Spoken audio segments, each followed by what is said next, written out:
내 안에 악마가 숨어 있다. 내 안에는 악마가 숨어 있다. 이 악마는 내가 느끼는 현재의 감정과 기분이 최선이라고 소곤거린다. 이것이 너에게 허락된 유일한 안식이라고 나를 세뇌시킨다. 나는 감정과 기분이 생태학적인 변화에 민감하다는 것을 알고 있다. 그러면서도 악마가 내 안에서 속삭이는 달콤한 이간질에 넘어가 쉽게 화를 내고 슬퍼하고 우울했다가도 다시 기분이 좋아지곤 한다. 이 악마는 나와 함께 인생의 고통스러운 장면들을 목격한 나의 일부다. 선과 악은 장소와 시간을 불문하고 공존한다. 이것은 신의 결정이다. 그 결정을 나는 번복할 수 없다. 다만 최선을 다해 악마의 목소리를 어떻게든 줄여보려고 시도할 뿐이다. 내 안의 악마는 나의 약점이 무엇인지 잘 알고 있다. 그는 나의 서러움이 무엇인지 알고 있다면서 저들이 지워버리고 싶은 너의 과거를 야비하게 비웃고 있다고 말한다. 그 음성을 듣는 동시에 나는 감정을 주체할 힘을 상실한다. 눈빛은 이글거리고 콧김은 발정난 황소처럼 거칠어진다. 상대방이 어떤 뜻으로 내게 그런 말을 했는지 생각해 볼 여유도 없다.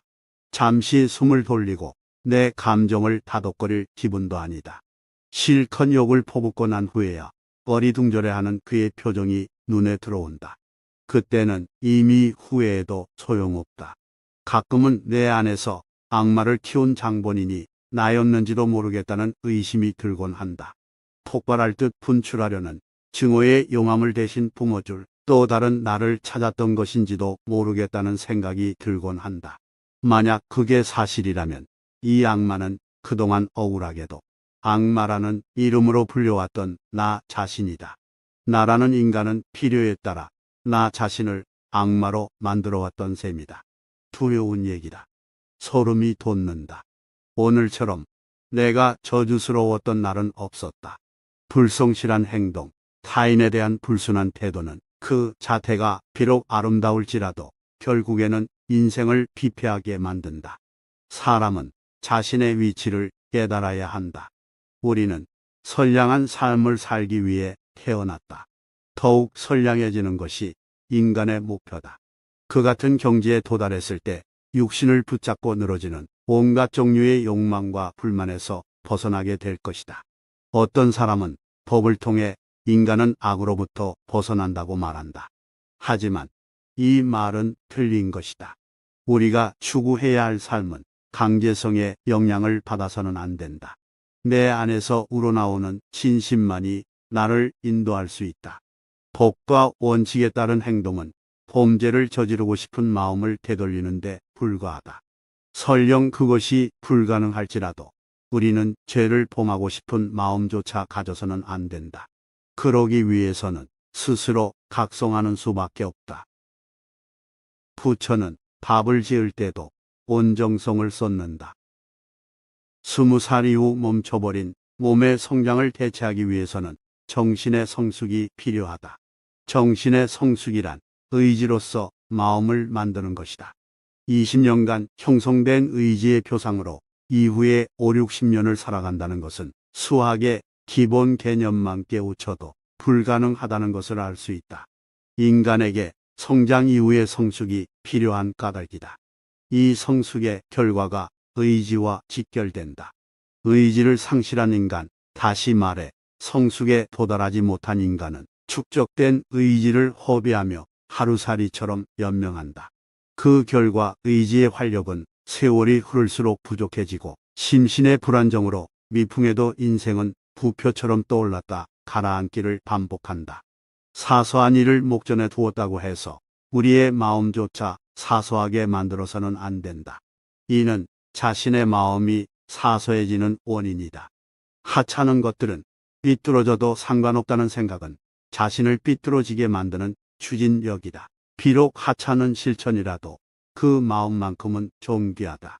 부처는 하다못해 밥을 지을 때도 정성을 다 쏟았다.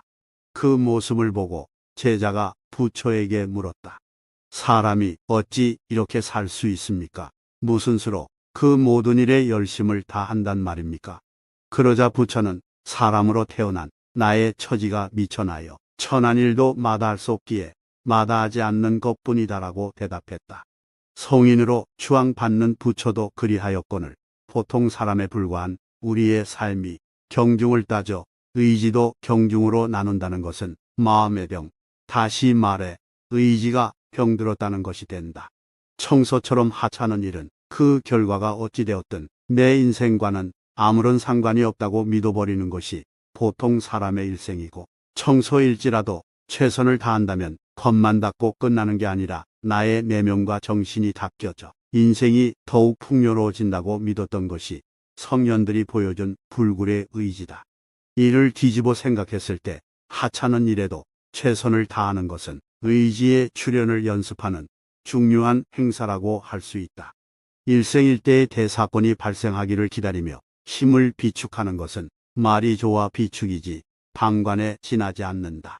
과거의 성현들은 하찮은 일에도 최선을 다했기에 큰일이 닥쳤을 때 이를 두려워하지 않고 자신의 의지를 관철할 수 있었다. 반면에 이름도 남기지 못하고 사라진 보통 사람들은 하찮은 일을 하찮게 생각하며 의지와 상관없다고 안일하게 여겼다가 결과적으로 일생을 하찮게 보냈다고 할 수 있다. 죽음마저도 자연의 일부이다. 우리의 인생이 낮에 잠깐 꾼 꿈과 같다면 우리가 태어나기 전과 죽은 후에 펼쳐진 무수한 시간은 끝나지 않은 기나긴 밤과 같다. 겨울을 앞둔 곤충의 삶을 관찰해보자. 어떤 녀석은 동면을 대비해 굴을 파고 어떤 녀석은 봄의 부활을 위해 보치가 되기도 한다. 그리고 곤충 대부분은 겨울과 함께 찾아온 죽음의 신에게 안겨 영원히 수면에 들어간다. 그 전에 적당한 곳에 알을 낳는 것으로 태어남의 의미를 확인한다. 이것이 자연의 법칙이다. 자연은 삶과 죽음이 본질적으로 차이가 없다는 것, 죽음이 삶을 위태롭게 만들지 않고 삶이 죽음을 비굴하게 만들지 않는다는 것을 가르쳐준다. 곤충이 알을 낳고 동면에 들어가는 것과 알을 낳고 그 밑에 사체로 쓰러져 다음에 봄에 태어날 새끼들에게 먹이로 공급되기를 희망하는 것은 밤에 내일 입을 옷과 먹을 음식을 준비하는 인간의 생활과 다를 바 없다. 우리를 둘러싼 거대한 자연은 개체의 삶과 죽음이 자신과 관련이 없으며 특별히 관심을 가진 적도 없다고 말한다. 그 증거로 동물과 인간의 생명은 사소한 우연에 맡겨져 어이없이 죽어간다. 지금 당장 거리로 나가보라. 이름 모를 벌레들이 기어다닌다. 당신의 걸음이 한 발자국만 어긋나도 그 벌레는 삶에서 죽음으로 옮겨진다. 풀잎 사이를 느릿느릿 기어가는 달팽이를 보라. 몸을 훔치려 도망칠 수도, 불과 톡으로 자기보다 약한 생물을 사냥할 수도, 동굴에 숨을 수도 없다. 달팽이 집에 몸을 숨기는 게 고작이다. 다른 생물의 질 좋은 먹잇감으로 사냥당하는 운명에서 벗어나지 못한다. 그래도 달팽이는 여전히 풀잎 사이를 힘겹게 기어다닌다. 그런가 하면 물고기는 우리가 손으로 움켜잡을 수 있는 개울가를 유유히 헤엄치고 다니지만 손으로는 잡기 힘들다. 몸집이 둔한 두꺼비는 개구리와 똑같은 모양새의 뒷다리가 있지만 기어오르지 못하고 애써 잡목 틈에 둥지를 만들고 새끼를 쳐도 매는 공중에서 이 어린 것들의 목숨을 노린다. 갈대와 비슷한 색깔로 위장한 사슴도 늑대의 코를 피하지는 못한다. 강한 동물은 약한 동물의 피와 살로 연명하고 약한 동물에게는 강한 동물의 발톱과 이빨에 대항할 만한 방어 수단이 없다. 시시각각 다가오는 생명의 위협에도 무심히 풀을 뜯고 물가를 거닌다. 자연은 그의 피조물들을 알몸으로 내쫓았다. 약한 피조물은 강한 피조물의 위장을 채워주기 위해 생존을 연명해도 자신의 처지에 낙담하여 스스로 생을 포기하지도 않는다. 자연은 그들을 불쌍히 여기지도 않아서 맹목과 우발과 우연에 피조물의 한 번뿐인 생애를 의탁하고 있다. 자연이라는 우주의 어머니는 자신이 낳은 자녀들을 무수한 위험과 고난 앞에 방치한 채 방관만 하고 있다. 그들이 죽더라도 다시 자기 품으로 돌아오는 것을 알기 때문이다. 우리의 죽음은 자연에게는 태어난 곳으로 돌아오는 회귀이자 오랜 방황 끝에 집으로 돌아온 귀소일 뿐이다. 이 말은 인간에게도 고스란히 적용된다. 자연은 우리를 낳은 부모인 동시에 우리를 죽음으로 몰아가는 최대의 위협이다. 우리의 삶과 죽음은 이 거대한 자연에게 아무런 영향도 미치지 못한다. 우리의 죽음에 자연이 상심하는 법은 없다. 우리의 죽음마저도 자연의 일부이기 때문이다. 개체의 죽음을 고찰했으니 이번에는 인류라는 종족에게로 눈을 돌려보자. 우리 앞에 가로놓인 아득한 미래에도 우리와 같은 모습의 세대들이 출현하게 될 것이다. 그들은 우리와 동일한 풍속, 다른 개인으로 우리와 같은 죽음을 맞이하게 될 것이다. 그들을 생각했을 때 한 가지 의문이 생긴다. 그들은 어디에서 오는가? 그들은 지금 어디에 있는가? 세계를 잉태하고 미래를 출산하는 허무와 풍요는 어디에 숨어 있는가? 나의 의문에 자연은 이렇게 답변한다.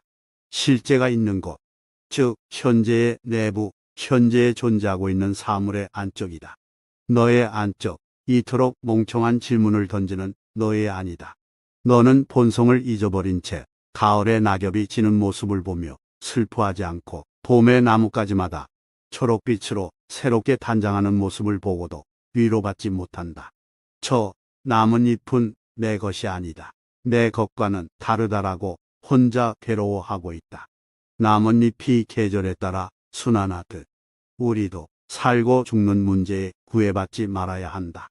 인간에게 해줄 수 있는 말은 오직 이것뿐이다. 그다지 불행할 것도 불편할 것도 없다. 아픔을 모르는 기쁨은 존재하지 않는다. 패배와 좌절 없이 행복은 우리를 방문하지 않는다. 시련에 눈물 없이 웃음의 가치가 매겨지지 않는다. 아픔을 통해 배우지 않은 모든 것이 거짓이다. 적어도 인생이란 무엇인가라는 질문에서 그러하다. 그 질문에 대한 모든 대답이 아픔이다. 너는 이제 아픔으로 인하여 남보다 더 성숙해지리라. 나무는 빗물을 마시고 자라며 인간은 자기가 흘린 눈물로 갈증을 해소한다. 후회하지 말고 눈물을 거두라. 내가 스스로 진실을 선택하게 될 때까지 씨앗을 뿌리고 삶의 밭을 일궈라. 아름다움은 상처 입은 가슴만이 발견할 수 있다. 그 벅찬 기쁨을 위해 아름다움은 저렇듯 신비한 모습으로 나의 이마 위를 떠돈다. 누구나 한 번쯤은 인생에서 동요를 느낄 때가 있다. 항구를 출발한 배는 필연적으로 파도를 거슬러야 한다. 인생도 마찬가지다. 태어남은 동요를 수반할 수밖에 없다. 흔들리지 않는 것은 인생이 아니다. 의심이 가지 않는다면 신앙이 아니다. 천부적인 재능을 타고난 젊은 청년들이 출발선을 떠나보기도 전에 인생을 포기하는 이유는 지나치게 일찍 주위를 둘러봤기 때문이다. 천부적인 재능을 타고난 주인공이 자신임에도 이 무대에서 자신이 주인공이라는 것을 깨닫지 못했기 때문이다. 인간은 모든 것이 가능하다. 신을 존재하게 만들 수도 있고 존재하는 신을 저주할 수도 있으며 그를 위해 목숨을 바칠 수도 있다. 그리스도를 십자가 형틀에 매단 것도 인간이었고 그리스도의 죽음을 보고 하느님의 아들이라고 고백한 것도 인간이었다. 인간은 가장 극렬한 고통도 신의 은총으로 감사할 수 있다. 또 다윗처럼 신의 은총을 간음의 기회로 전락시킬 수도 있다. 다윗의 간음을 필책한 예언자 나단의 말처럼 인간은 한 마리 양으로 신을 만나고 자기 우리의 100마리를 채우려고 가난한 농군의 어린 양 한 마리를 빼앗은 후 신께 감사의 제사를 올리기도 한다. 인생에서 가장 불가사의한 현상은 오직 인생뿐이다. 우리가 현재 살아있다는 것, 살아있음을 의식한다는 것, 그리고 우리가 존재하지 못했던 먼 옛날에 감사하고 우리가 존재할 수 없는 먼 훗날을 위해 노력한다는 것. 이는 육체의 수수께끼 같은 현상, 즉 겉으로는 멀쩡해 보이는 사람이 신경병이나 뇌전증에 걸려 고통스러워하는 모습을 보게 되었을 때 느끼는 당혹감과 유사하다. 하지만 이런 문제를 너무 심각하게 고민해서는 곤란하다. 이에 대해서는 지나치게 깊이 생각할 필요가 없다. 인생과 맺은 젊은 날의 약속을 내가 먼저 파기하지 않는 한 우리의 인생은 나와의 계약을 어기지 않는다. 그 대신 우리는 인생이 베푸는 절망을 거부해서는 안 된다. 이를 의심하지 않는다면 인생도 그다지 불가사의한 현상은 아니다. 그다지 불행할 것도 불편할 것도 없다. 우리에게 신이 필요한 이유. 그리스 사람들은 필요에 의해 신이 출현했다고 여겼다.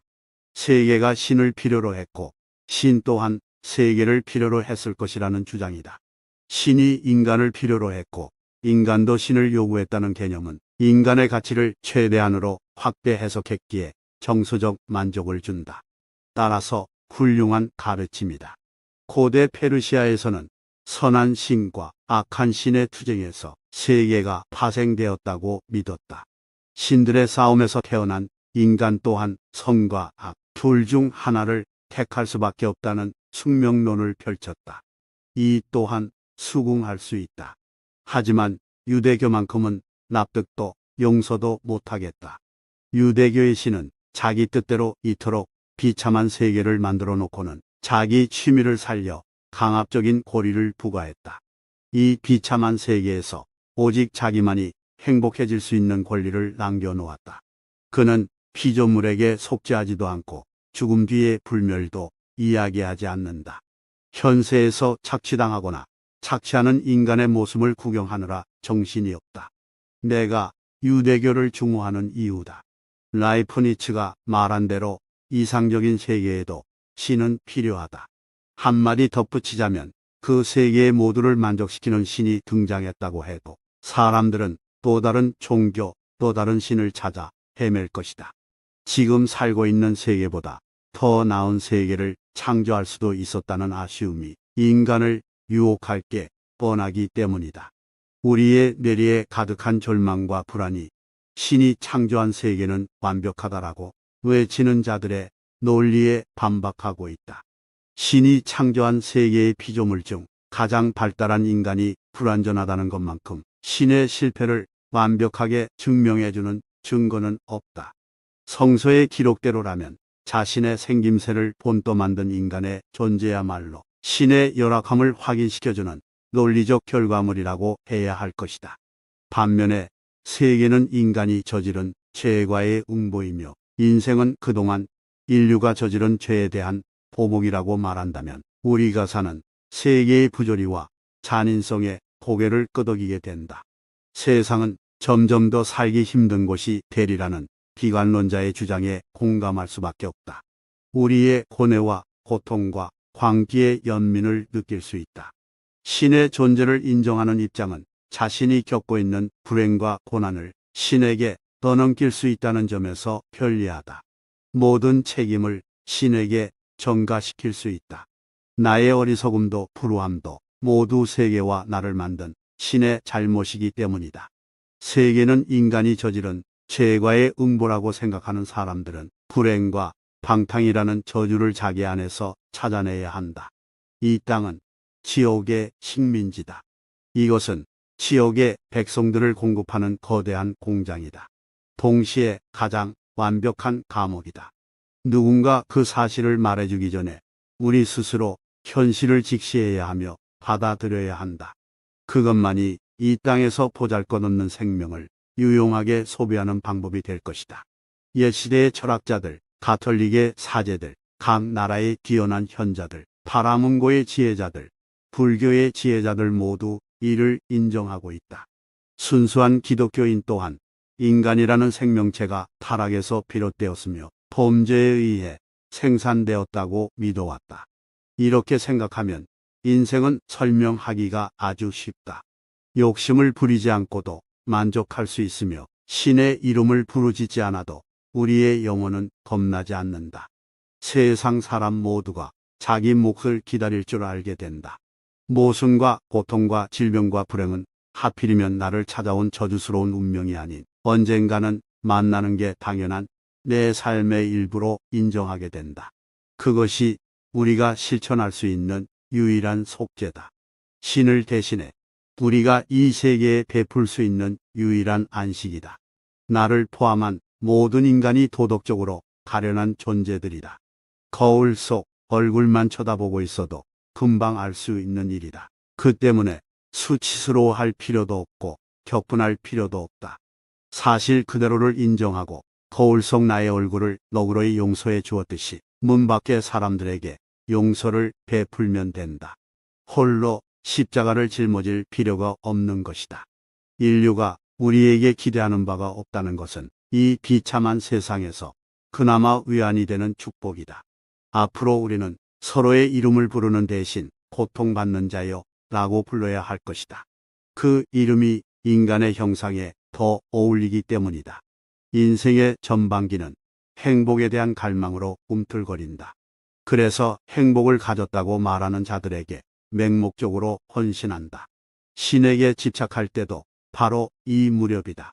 물론 청춘의 신은 그 모습이 매우 다양해서 때로는 술집에, 때로는 도서관에, 때로는 지갑에 도사리곤 한다.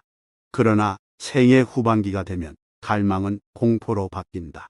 인간은 누구를 막론하고 생의 후반기에 접어들면 행복은 신의 망상이며 신이라고 여겼던 존재야말로 고통의 근원이었음을 깨닫게 된다. 삶의 지혜를 구하고 싶다면 먼저 욕심을 버려야 한다. 내 안에서 신의 자리부터 없애야 한다. 향락과 풍요와 건강을 탐하기보다는 차라리 덜 고통스러워지기를 소망해야 한다. 그대의 오늘은 최악이었다. 내일은 오늘보다 더 나쁠지도 모른다. 머나먼 항해를 떠난 배는 바다에서 풍파를 만난다. 풍파 없이 배가 항구에 닿을 수는 없다. 그래서 시련은 전진하는 자의 벗이다. 절망에서 생의 기쁨을 만나게 되는 것이다. 파도가 치지 않는 바다처럼 지루한 것이 또 있을까? 번민 없는 인생이 어디 있을까? 번민은 욕심에서 태어난다. 다행히 우리에게는 욕심보다 강한 무기가 있다. 진리를 갈망하는 마음이다. 진리를 찾고자 하는 마음이 욕심보다 약해졌을 때 우리는 정의의 길에서 멀어진다. 아니, 정의라는 단어를 잊어버리게 된다. 신은 우리에게 충분한 선을 베풀지 않았다. 우리에게는 타고난 선이 부족하다. 신이 우리에게 베푼 선으로는 선과 악을 판단하는 정도밖에 쓰임이 없다. 우리 안에 선한 성질이 있다는 것은 우리가 선하게 살 수 있을지도 모른다는 가능성에 불과하다. 그러므로 인간은 자기를 위해서라도 내부의 선함을 지속해서 발전시키려는 노력이 필요하다. 인생은 그 같은 목적을 달성하는데 필요한 몇십 년의 한정된 시간인지도 모른다. 진리가 우리에게 기쁨을 안겨주고 평안을 베풀지는 못한다. 그런데 왜 인간은 진리를 찾는가? 이 보잘것없는 짧은 생애 동안 진리를 추구했다는 기만이 마음에 평안을 주기 때문이다. 소크라테스는 살기 위해 먹고 마시는 사람이 되라고 가르쳤다. 먹고 마시기 위해 사는 것은 악인이라고 했다. 소크라테스가 죽은 후 세상은 먹고 마실 것이 더욱 많아졌고 그럴수록 인간은 먹고 마시는 것에 더욱 집착하게 되었다. 젊은이들이여, 역사와 그대들이 기억하는 영웅들이 걸어온 길을 보라. 그들의 삶은 고통의 입구에서 출발했고 자기 희생의 강요를 통해 완성되었다. 자기를 희생할 줄 아는 사람만이 훗날 영웅으로 불리게 되었다. 젊은이들이여, 돈과 명예의 한 번뿐인 삶을 팔지 마라. 돈과 명예는 부도덕한 자들과 동행하지 않는 한 그대들을 반기지 않는다. 물질과 지기는 사람의 성품을 얕은 여울로 인도하는 사막의 물길임을 기억해야 한다. 가진 자는 더 많은 것을 가지려고 탐욕에 길들여지고 이름을 얻은 자는 그 이름 앞에 굴복하는 이름들을 늘리려고 무고한 희생을 계획하게 되는 법이다. 가진 자는 빼앗김을 두려워하고 이름을 얻은 자는 기억되지 못함을 두려워하며 산다. 가진 자의 관심은 가진 것들을 향하고 이름을 얻은 자의 관심은 그의 이름에만 갇혀버리게 되는 것이다. 그런 자의 영혼은 비워진 항아리와 같아서 겉으로 보기에는 속이 어두워 그 안에 무엇이 들어있을 것이라고 기대하게 만들지만 직접 손을 뻗어 더듬어 보면 차가운 옹기 그릇에 손가락이 아릴 뿐이다. 그대의 눈에서 눈물이 쏟아지지 않고는 진리의 골짜기에서 길을 찾지 못한다. 그대의 마음이 추악한 이기심에 병들어 절망을 토해내지 않는 한 그대의 영혼은 빛을 알지 못한다. 슬픔과 괴로움 속에서 기쁨을 찾지 못한 청춘은 인생의 지혜에 닻을 내리지 못하고 삶이라는 바다 위를 언제까지나 외로이 떠돌게 될 것이다. 고뇌의 기쁨을 맛보지 못한 청춘은 청춘이 아니다. 살아있어도 살아있는 게 아니다. 그대의 오늘은 최악이었다. 내일은 오늘보다 더 나쁠지도 모른다.